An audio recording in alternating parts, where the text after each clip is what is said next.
Hi all, welcome to Pravi Vlogs. இந்த video வந்து அச்சோட birthday செலிப்ரேஷன்லாம் நம்ம பார்க்க போகிறோம். இது வந்து அச்சோட பர்த்டேக்கு ப்ரீவியஸ் டே வந்து நான் பலூன்லாம் செட் பண்ண ஆரம்பிச்சிட்டேன். அச்சோட பர்த்டே வந்து சாட்டர்டே ஈவினிங்காக இருந்தது. நான் ஃப்ரைடே ஆஃப்டர்நூன் போல் வந்து நான் பலூன் ரெடி பண்ண ஆரம்பிச்சிட்டேன். ரொம்ப மீடியம் சைஸில் தான் வந்து நான் இது பண்ணினேன். ஏன்னா வந்து 1 டே வரைக்கும் இருக்கணும்.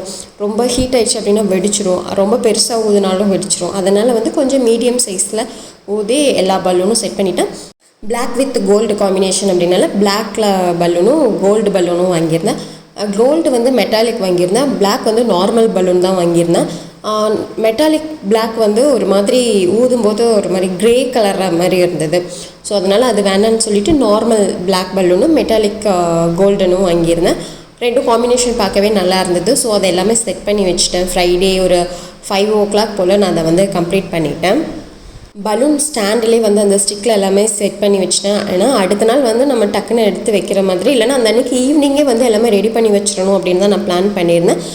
வாலில் ஸ்டிக் பண்ணுறதுக்குமே வந்துட்டு அந்த பேராக எல்லாம் செட் பண்ணி வச்சுருந்தேன். அச்சு வந்து பக்கத்தில் தான் இருந்தாங்க. அப்பப்போ வந்து எட்டி பார்த்துக்கிட்டு இருந்தாங்க. அம்மா என்ன பண்ணுறா, அவளுக்கு பலூனும் ரொம்ப பிடிக்கும். ஸோ இவ்வளோ பலூன் பார்க்கும்போது அவளுக்கே ரொம்ப ஹாப்பி ஆயிடுச்சு. ஸோ கொஞ்சம் நேரம் வந்து விளையாடிக்கிட்டு இருந்தாங்க. நானும் விட்டுட்டேன், சரி விளையாடட்டும்னு சொல்லிவிட்டு. ஒரு 3 o'clock போல் வந்து என் ஹஸ்பண்டும் ஜாயின் பண்ணிட்டாரு. ஸோ நாங்கள் 2 பேரும் சேர்ந்து வந்து டெக்கரேட் பண்ணிகிட்டு இருந்தோம். அவர் வந்து இந்த வெளியே லைட்லாம் வந்து போடணுங்கிறனால அந்த எலக்ட்ரிஷியன் ஒர்க்லாம் கொஞ்சம் அவரே பார்த்துக்கிட்டு இருந்தார். நான் வந்து உள்ளே வந்துட்டு ஹேங் பண்ணுறது, ஸ்டிக் பண்ணுறது, இந்த மாதிரி விஷயங்களெல்லாம் நான் பார்த்துக்கிட்டு இருந்தேன். அதுக்கப்புறம் அச்சுவோட 12 months ஃபோட்டோஸும் வந்து லைட் கிளிப்பில் வந்து ஹேங் பண்ணிடணும். பார்க்கவே நல்லா இருந்தது. மதன் அண்ணாவும் வந்து ஜாயின் பண்ணிட்டாங்க. ஸோ என்னோடய பிளான் என்னென்னா ஃப்ரைடே ஈவினிங் வந்து எல்லாமே செட் பண்ணி வச்சிடணும், சாட்டர்டே வந்து வர்றவங்கள பார்க்கணும் அப்படிங்கிற மாதிரி மைண்ட் செட்டு தான் இருந்தது. அதுக்கப்புறம் தான் எனக்கு ட்ரெஸ் எடுக்கலாங்கிறது ஞாபகம் வந்தது. ஸோ எல்லாமே அப்படியே ஸ்டாப் பண்ணிவிட்டு நாங்கள் ட்ரெஸ் எடுக்க கிளம்பி போயிட்டோம். நான் போன டைம் எந்த கடையிலையுமே வந்து பிளாக் கலர் ட்ரெஸ் இல்லை. ஸோ அச்சுக்கு எடுத்த கடையில் போய் பார்த்தப்ப தான் பிளாக் ட்ரெஸ் இருந்தது. ஸோ அதை எடுத்துகிட்டு வர்றதுக்கே வந்து ஒரு 11:30 போல் ஆயிடுச்சு.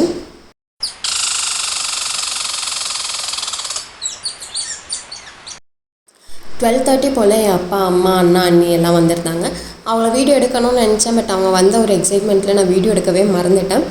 நெக்ஸ்ட் டே மார்னிங் வந்துட்டு மதன் அண்ணா, கீதா இவங்க 2 பேரும் வந்துட்டு டெக்கரேஷன் பண்ணுறதுக்கெலாம் வந்திருந்தாங்க. ஸோ அந்த ஒர்க் எல்லாமே வந்துட்டு எல்லோரும் சேர்ந்து, ஆக்சுவலி நாங்கள் 4 பேரும் சேர்ந்து பார்த்து முடிச்சிட்டோம். அண்ட் ஈவினிங் போல் வந்துட்டு டைம் ஆக வந்து அவரோட ஃப்ரெண்ட்ஸ் ஒருத்தராக வந்து ஜாயின் பண்ணாங்க. ஸோ எல்லாருமே ஒரு ஹெல்ப் பண்ணாங்க. அச்சு வந்து கேக் கட் பண்ணுற டைமில் வந்து அழக்கூடாது, நைன்னு இருக்கக்கூடாதுங்கிறதுக்காக முன்னாடியே வந்து ஃபுட்டெல்லாம் கொடுத்து நல்லா தூங்க வச்சு எந்திரிச்சிட்டாங்க. ஸோ ப்ராப்ளமே கிடையாது, அவங்களுக்கு எல்லாம் ரெடி பண்ணியாச்சு. சைடில் வந்து அம்முக்குட்டியும் வந்து ரெடி ஆகிட்டுருக்காங்க அச்சோட பர்த்டேக்கு. நான் பண்ண பெரிய தப்பே வந்து அச்சோட பர்த்டே வந்து ஃபுல்லாக எல்லாமே கவர் பண்ணி வீடியோ எடுக்கணும் அப்படின்னு நினச்சிருந்தேன். பட் என்னால் அது முடியலை. ஓகே, கேக் கட் பண்ணுறது வந்து எப்படி இருந்தாலும் எல்லோரும் வீடியோ எடுப்பாங்கல்ல அப்படின்னு நினச்சி விட்டுருந்தேன். பட் பார்த்தா எல்லாருமே ஃபோட்டோஸ் மட்டும்தான் எடுத்திருந்தாங்க. எல்லாத்துக்கிட்டையும் கேட்கும்போது தான் நான் வீடியோ எடுக்கலன்னு சொன்னாங்க. அதுக்கப்புறம் தான் வந்து யார்கிட்டையுமே வீடியோ இல்லையே அப்படின்னு நினைக்கும்போது தான் அக்காவோட ஃப்ரெண்ட் வந்து ஒருத்தர் வீடியோ எடுத்திருந்தாங்க. ஸோ அட்லீஸ்ட் அந்த வீடியோவாவது இருக்கே அப்படின்னு நினச்சி சந்தோஷப்பட்டேன். அந்த வீடியோ வந்து இதில் ஆட் பண்ணியிருக்கேன். எல்லாம் பண்ணிவிட்டு மண்டை மேலே இருந்த கொண்டையே மறந்துட்டேங்கிற கதை மாதிரி தான் இருந்தது. எல்லாமே பண்ணேன், பட் வீடியோ எடுக்க மறந்துட்டோம். எல்லாருமே ஃபோட்டோஸ் மட்டும்தான் எடுத்திருந்தாங்க. ஸோ அந்த ஃபோட்டோஸ் எல்லாமே வந்து நான் இதில் ஆட் பண்ணுறேன். கண்டிப்பாக யாராவது வீட்டில் இந்த மாதிரி பண்ணுற மாதிரி இருந்து ஃபோட்டோகிராஃபர்கிட்ட சொல்லாமல் நீங்களே கேமரா வச்சு எடுக்கிற மாதிரி இருந்தால் கண்டிப்பாக வீடியோ எடுக்கிறதுக்குன்னு ஒருத்தரை வந்து நிற்க வச்சுருங்க. இல்லை அப்படின்னு ரொம்ப கஷ்டம். இவ்வளவும் பண்ணி ப்ராப்பராக நம்மக்கிட்ட ஒரு வீடியோ இல்லையே அப்படிங்கும்போது ரொம்ப கஷ்டமாக இருந்தது. ஸோ இந்த தப்பை யாருமே பண்ணிடாதீங்க. பிளான் பண்ணுற மாதிரி இருந்தால் ஃபோட்டோக்குன்னு ஒருத்தர், வீடியோக்குன்னு ஒருத்தர் தனியாக நீங்கள் வந்து இவங்க தான் அப்படின்னு செட் பண்ணிக்கோங்க. ஸோ கேக் கட்லாம் பண்ணி முடிச்சாச்சு. அடுத்தது வந்து டின்னர் வந்திருந்தது. ஸோ அது எல்லாமே வந்து இவரோட ஃப்ரெண்ட்ஸ் தான் வந்து எல்லாமே எடுத்து எல்லாம் செட் பண்ணி கொடுத்தாங்க. ஆக்சுவலி எங்களுக்கு 2nd floor கீழேருந்து அவங்க மேலே எடுத்துகிட்டு வந்து எல்லாமே செட் பண்ணி பரிமாறுறது முதல் கொண்டு அவங்க தான் எல்லாமே பண்ணாங்க. ஸோ ரொம்ப வந்து தேங்க்ஸ் அவங்க எல்லாத்துக்குமே.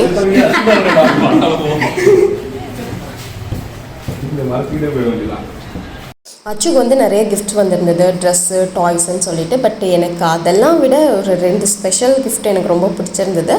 ஒன்று வந்து திக்ஷி கொடுத்தது. திக்ஷி வந்து அவளே வந்து ரெடி பண்ணி கொடுத்தா, அவளே வந்து செஞ்சு கொடுத்தா. எனக்கு மோஸ்ட்லி இந்த மாதிரி யாராவது கிஃப்ட்டு கொடுத்தா எனக்கு ரொம்ப பிடிக்கும். ஏன்னா அவங்களே ப்ரிப்பேர் பண்ணி தர்றாங்கங்கும்போது ரொம்ப ஸ்பெஷலாக இருக்கும். மற்றதுனா கூட பைசா கொடுத்தா அது என்ன வேணாலும் கிடைச்சிடும். பட் இது அவங்களே எஃபோர்ட் போட்டு பண்ணுறாங்கங்கும்போது அது ரொம்ப ஸ்பெஷல். எனக்கு வந்து இது அச்சு கேக் கட் பண்ணுறதுக்கு முன்னாடியே வந்து திக்ஷி என்னை கூப்பிட்டா இது அச்சோட கிஃப்ட்டுன்னு சொல்லிட்டு எனக்கு கொடுத்தா. எனக்கு இது பார்த்ததுமே வந்து கண்ணெல்லாம் கலங்கிடுச்சு.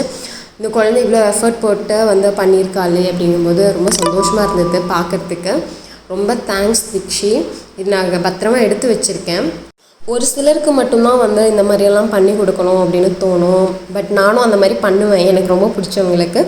ஸோ எனக்கு அது பார்க்கும்போது ரொம்ப சந்தோஷமாக இருந்துச்சு. இன்னொரு கிஃப்ட் வந்து என் மாமா பசங்க சாதனா மோகிதன்னு சொல்லிட்டு அச்சுக்காக வந்து அவங்களோட பேக்கெட் மணியில் வந்து அவளுக்கு ஒரு டெடி வாங்கி கொடுத்துருந்தாங்க. ஸோ அது எனக்கு ரொம்ப ஸ்பெஷல். இதுதான் வந்து நாங்கள் கொடுத்துருந்த கேக். பட் இது கிடையாது. இதில் வந்து அந்த ஒயிட் க்ளவுட்ஸு, அந்த ஸ்கை ப்ளூ கலர் பலூன் அதெல்லாம் நாங்கள் சொல்லவே இல்லை. அவங்களா வந்து வச்சு கொடுத்துருந்தாங்க. பட் எனக்கு அது சுத்தமாக பிடிக்கல.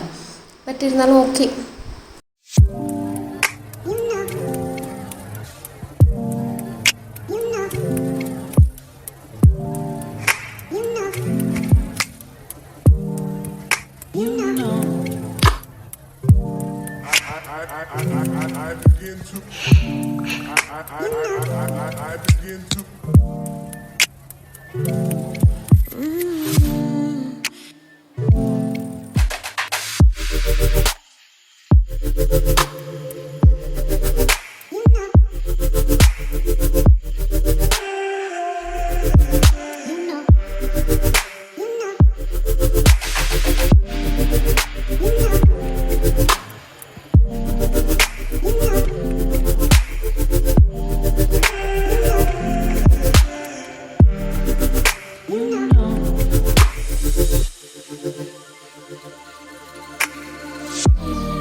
இது வந்து அச்சுவோட பர்த்டேக்கு முன்னாடி வந்து மாடியில் வச்சு ஃபோட்டோஸ் எடுத்தேன்னு சொன்னோம்ல, அதோட ஃபோட்டோஸ் தான் இது எல்லாமே.